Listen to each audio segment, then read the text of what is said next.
Fala galera, tudo bem? Estamos aqui para mais uma leitura, para a continuação do Evangelho segundo Marcos. E logo de cara já quero deixar uma pergunta.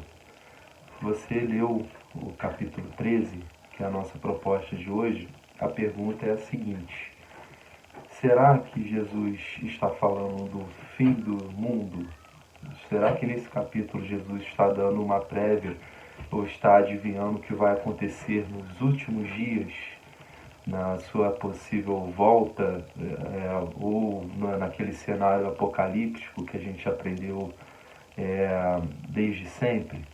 Bom, e se você não leu, sugiro que você dê pausa então nesse vídeo, volte lá, leia o capítulo todo, capítulo de número 13, e logo em seguida volte para a gente tirar essas conclusões juntas, ok? Então, vai lá. Bom, a resposta é simples, né? Jesus está tendo alguma previsão de um futuro que vai acontecer daqui a 2000 anos, né? Isso na época em que foi escrito esse texto, Jesus estava fazendo uma premonição de como é que seriam os últimos dias na Terra da humanidade antes da sua volta triunfal. A resposta é muito simples. Não é essa leitura que é proposta aqui. Desse texto, Jesus não estava aqui prevendo o futuro. Jesus não estava fazendo uma previsão. E agora, então vamos refletir um pouco sobre o que nos leva a chegar nessa conclusão. A primeira questão, isso tem que ficar bem claro para a gente, o Evangelho de Marcos foi escrito por volta dos anos 70. Exatamente por volta dos anos 70 estava havendo uma perseguição muito forte contra os cristãos, tá? Então, tudo isso que é tratado nesse texto era o que estava acontecendo naquela época. Inclusive, ele abre o capítulo 13 falando da queda do Templo de Jerusalém. E é justamente nessa época que o Templo de Jerusalém é destruído. Então, o que o escritor de Marcos está descrevendo não necessariamente é o que Jesus falou lá atrás, mas era o que estava acontecendo naquele momento. Então, ele estava lendo o seu tempo segundo a ótica de Jesus, conforme Jesus leria o seu tempo. Então, o que está sendo descrito aqui são acontecimentos que aconteceram há pouquíssimo tempo antes desse capítulo, antes desse texto, antes desse Evangelho de Marcos ser escrito, tá? E é interessante porque e a outra causa também que nos faz a refletir sobre isso é que Jesus sabia que ele ia ser morto. E Jesus sabia que também os cristãos iriam ser mortos. Por que Jesus sabia disso? Você acha que Jesus sabia que ia ser morto porque ele já tinha tido essa revelação futurista? Alguém falou para ele, o próprio Deus falou diretamente com ele que ele iria ser morto? Na verdade, não. Jesus sabia que iria ser morto porque ele estava mexendo com gente muito poderosa. Ele, desde o início do seu ministério, ele estava andando com leprosos, estava todo o tempo afrontando os religiosos, os poderosos, estava mexendo com o ego de pessoas importantes, estavam infringindo as leis, né? Muitas das leis bíblicas, muitas das leis da Torá, ele veio infringindo a todo momento, e isso a gente viu várias vezes nos vídeos anteriores, e isso estava irritando as pessoas, isso estava deixando, na verdade, os religiosos furiosos. Eles queriam, de qualquer forma, silenciar Jesus. E é interessante que, se a gente for lá em Mateus, no Sermão do Monte, no versículo 11, que é o final das bem-aventuranças, Jesus até diz, né, olha, se vocês forem sempre contra esse sistema opressor, se colocarem no lugar do pobre, procurar por justiça e aquela fome e sede de justiça que Jesus está falando, é justiça social, né? Se você der ouvido aos silenciados, se se você for um agente de paz, se você dá pão para quem tem fome, dá água para quem tem sede, se você fizer essas coisas, certamente vocês vão ser perseguidos e até mesmo mortos.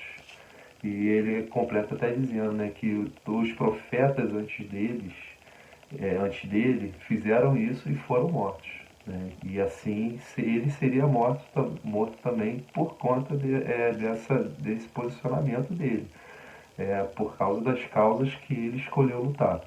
E o Evangelho é isso, né? É um convite a todos nós a lutarmos por essa causa, a lutarmos pelos menos favorecidos, a lutarmos pela liberdade. Né? E sempre que tiver um sistema que oprime e um sistema que esmaga, um sistema que é injusto, ele vai tentar silenciar quem luta as causas de Jesus. Isso não tem jeito, tá?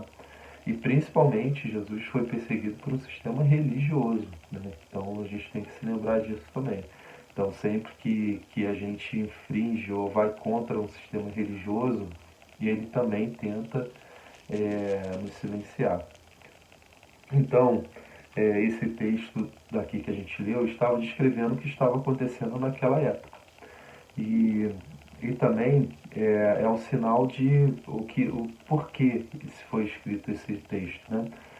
Porque o autor queria proporcionar esperança para as pessoas. A finalidade é justamente trazer esperança para aquelas pessoas que estavam sendo perseguidas.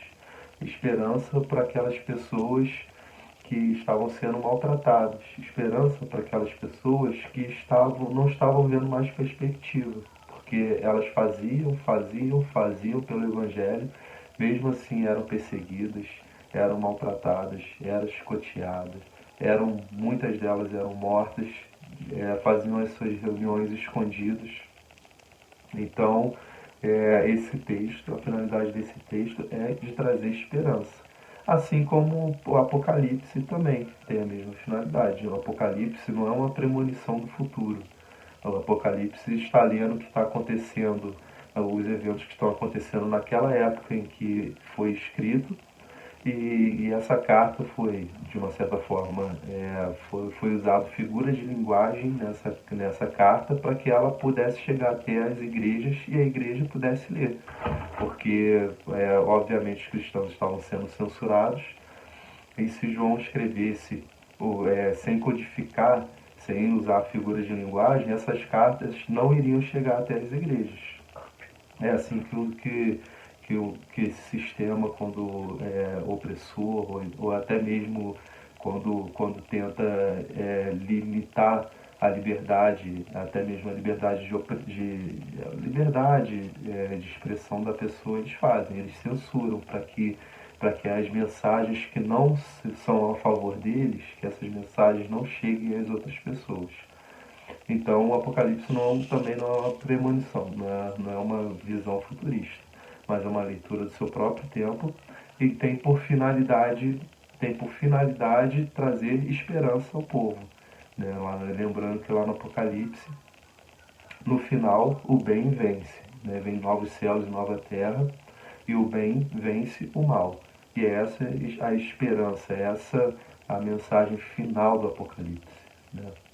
Então, que a gente possa pensar muito bem sobre isso e que a gente possa combater esses sistemas que esses sistemas, sim, são o que nós chamamos de anticristos.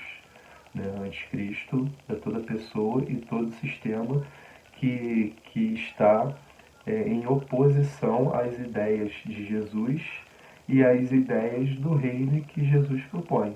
Todos os sistemas e todas as pessoas que estão contra ou que trabalham em direção oposta ao reino proposto por Jesus são anticristos. E isso pode ser aplicado tanto nessa época como na época em que nós vivemos hoje. Para finalizar, gostaria de deixar aqui um trecho do nosso livro que nós estamos seguindo, os caminhos abertos por Jesus, Evangelho de Marcos. Esse trecho diz o seguinte: não era fácil para os primeiros cristãos perseverar fiéis a Jesus. quando chegaria a implantar-se o reino de Deus, quando os pobres e desvalidos deixariam de sofrer, não terminariam nunca os abusos e as injustiças dos poderosos? No término de seu escrito, Marcos quis oferecer a seus leitores a visão do final, entre aspas, tá? Queria infundir-lhes luz e esperança. Recolheu ditos autênticos de Jesus, recorreu também a escritos de caráter apocalíptico e lhes recordou o último segredo que a vida encerra. No final, Jesus, o homem novo, dirá a última palavra. A cena é grandiosa. O sol se transformará em trevas. Já não porá luz e calor no mundo. A lua não dará sua claridade, se apagará para sempre. As estrelas cairão do céu, uma após a outra. As forças dos céus serão abaladas. Este mundo que parece tão seguro, estável e eterno desmoronará. No meio dessa escuridão total, fará sua aparição Jesus, o Filho do Homem, o homem novo, o verdadeiramente humano. Todos verão Jesus chegar com grande poder e esplendor. Já não haverá outros poderes nem impérios. Ninguém lhe fará sombra. Ele iluminará tudo, implantando verdade e justiça. Não existe propriamente juízo, basta vê-lo chegar. Ele é o homem novo, tudo fica confrontado com ele. Não aparecerá o que é realmente uma vida humana. Ver-se-á onde está a verdade e onde há mentira. Justiça e os que foram injustos e desumanos. Então se revelará a realidade. As coisas ficarão em seu verdadeiro lugar. Ver-se-á o valor último do amor. Far-se-á a justiça e todas as vítimas inocentes. Os mortos por desnutrição, os escravos, os torturados, as mulheres maltratadas pelos homens, os excluídos da vida, os ignorados por todos. Como diz o texto cristão, Deus criará novos céus e uma nova terra, onde habitará a justiça. Então ver-se-á que a maneira mais humana de viver é trabalhar por um mundo mais humano. Essa vida, às vezes tão cruel e injusta, passará. As palavras de Jesus, essas não passarão. Bom, espero que vocês tenham aí gostado. Leiam o capítulo 14 e semana que vem estaremos de volta. Um abraço.